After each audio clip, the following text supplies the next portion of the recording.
नमस्कार दोस्तों, आप देख रहे हैं नवादा लाइव। मैं हूं वरुणेंद्र।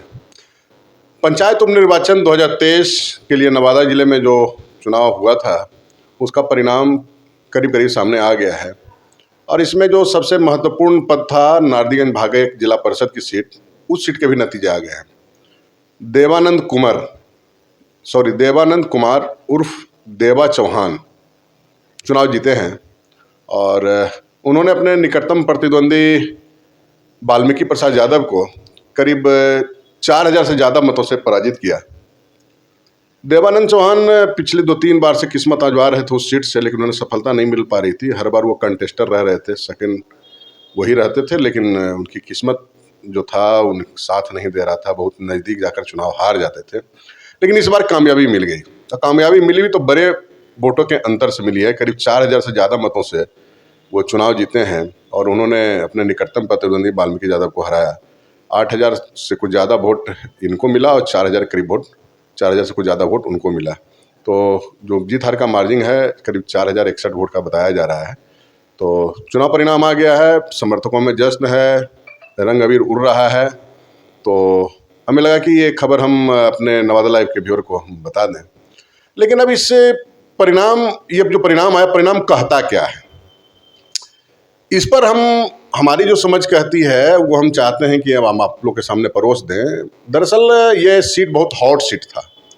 हॉट सीट इस कारण से था कि वो सीट जो है रिक्त हुआ था। वहाँ के जो जिला पार्षद थे अशोक यादव, वो बन गए थे स्थानीय निकाय प्राधिकार के जो कोटे से जो एमएलसी का चुनाव हुआ था, तो वो एमएलसी बन गए थे। तो उसके कारण उन्होंने अपने जिला पार्षद के पद से इस्तीफा दिया था और उसके बाद उपचुनाव हुआ, बाई इलेक्शन हुआ।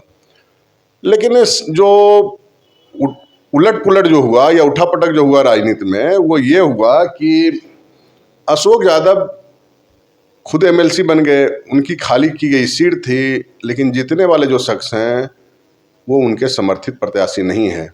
इस उपचुनाव में एमएलसी अशोक यादव ने अपने वाल्मीकि प्रसाद यादव को अपना प्रत्याशी घोषित किया था, ऑफिशियली घोषित किया था उन्होंने विधिवत सर्किट हाउस में मीडिया कर्मियों को बुला करके कि वाल्मीकि जी हमारे कैंडिडेट होंगे। वाल्मीकि प्रसाद यादव उनके वफादारों में से एक हैं, लेकिन वो सफल नहीं हो पाए और हार भी मिली तो बहुत लंबे अंतर से हार मिली।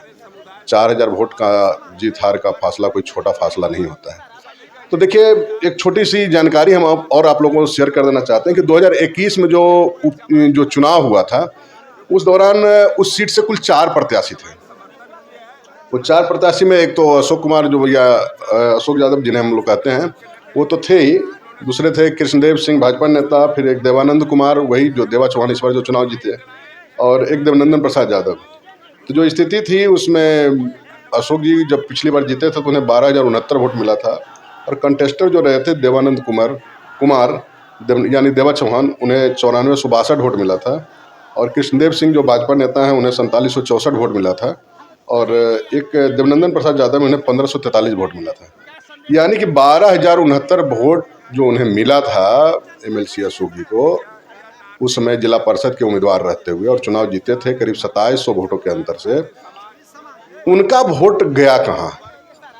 12,000 वोट उन्हें मिला था और उनके उम्मीदवार वाल्मीकि प्रसाद यादव को अगर 4000 के आसपास वोट मिलता है तो 8000 वोट गया। हालांकि ये जो देवा चौहान जो है, इनका भी वोट घटा है, करीब करीब मान के चलिए 1300 वोट के आसपास कम इन्हें भी मिला है। लेकिन इसके पीछे की एक वजह ये बताई जा रही है कि पिछले बार मात्र 4 ही कैंडिडेट थे, इस बार कुल 9 कैंडिडेट चुनाव मैदान में थे। तो लेकिन फिर भी देवनंदन कुमार जो हैं या देवानंद कुमार देवा चौहान, इनका वोट करीब करीब 1200-1300 वोट घटा इनका। लेकिन एमएलसी जो अशोक कुमार हैं, उनका वोट 12,000 से घट के अगर 4,000 के आसपास आ जाता है तो 8,000 वोट गया कहाँ? क्या वजह रही कि वो वोट इनके समर्थित प्रत्याशी को नहीं मिला? और सबसे बड़ी बात यह है कि जो देवा चौहान चुनाव जीते हैं, वो कहीं न कहीं एमएलसी अशोक कुमार जो हैं, उनका भी अपना एक राजनीतिक परिवार है। उनकी चाची विभा देवी एमएलए हैं इसी नवादा सीट से, और नारदीगंज भी उसी का हिस्सा आता है, नवादा विधानसभा का ही आता है। उनके चाचा पूर्व मंत्री राजवल्लभ प्रसाद जी हैं। इनके पिताजी, अशोक जी के पिताजी भी, कृष्णा जी भी यहाँ से एमएलए रह चुके थे। तो कहने का मतलब है कि इतनी अच्छी खासी पकड़ के बावजूद भी मतलब वोट इतना खिसक जाना ये समझ से परे है। तो कहीं न कहीं तो चूक है। अब इसके पीछे दो बातें आ रही है हमारी जानकारी में। एक बातें तो ये आ रही है कि कैंडिडेट सिलेक्शन ठीक नहीं था, माना जा सकता है।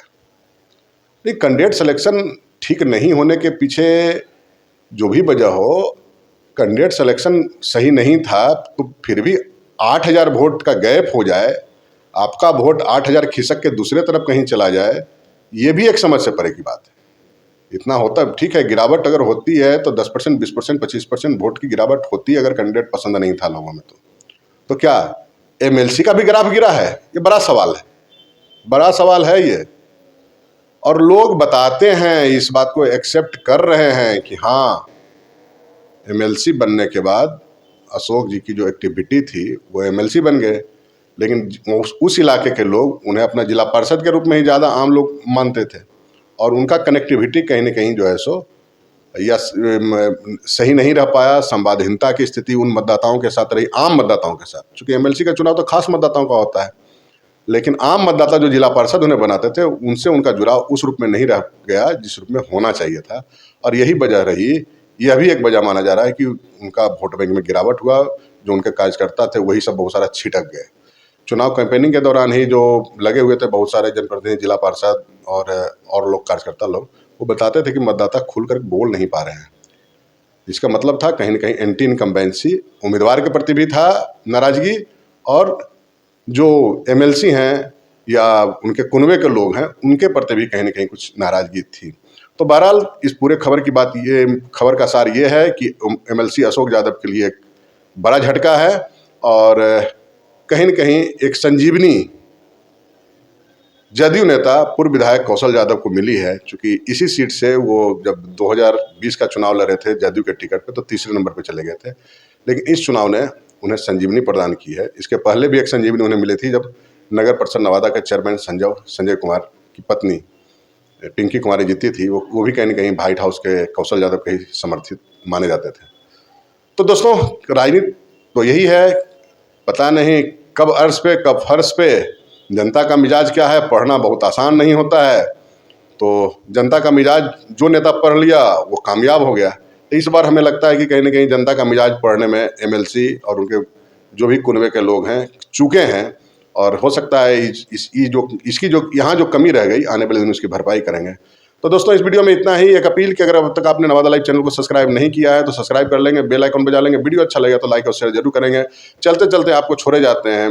चुनाव परिणाम आने के बाद देवानंद चौहान के समर्थकों के बीच माहौल क्या रहा, उसका एक वीडियो क्लिप भी आप देख लें। नमस्कार।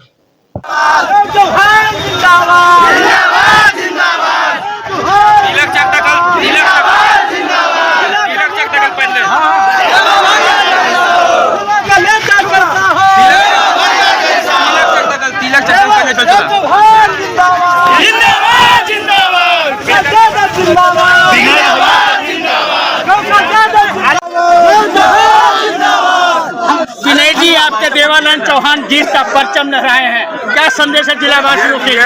ये नारदीगंज जनता की जीत है। यह नारदीगंज जनता की जीत है। सारे धर्म, सारे समुदाय, सारे समाज, युवा वर्ग, बुजुर्ग वर्ग, सभी का ये जीत है। नारदीगंज की जनता 5 पंचायत के जमायतों का जीत है। ये पूरे जमायत का जीत है, ये कोई व्यक्ति विशेष नहीं। देवा चौहान सारे जमायत समर्थन किए हैं। और युवा वर्ग साथी को मैं धन्यवाद देना चाहता हूँ कि कौशल यादव के नेतृत्व को उन्होंने स्वीकार किया और कौशल यादव जी के नेतृत्व में देवा चौहान जी को विजयी दिलाए। नारदीगंज जनता को, युवा वर्ग को कोटि कोटि धन्यवाद।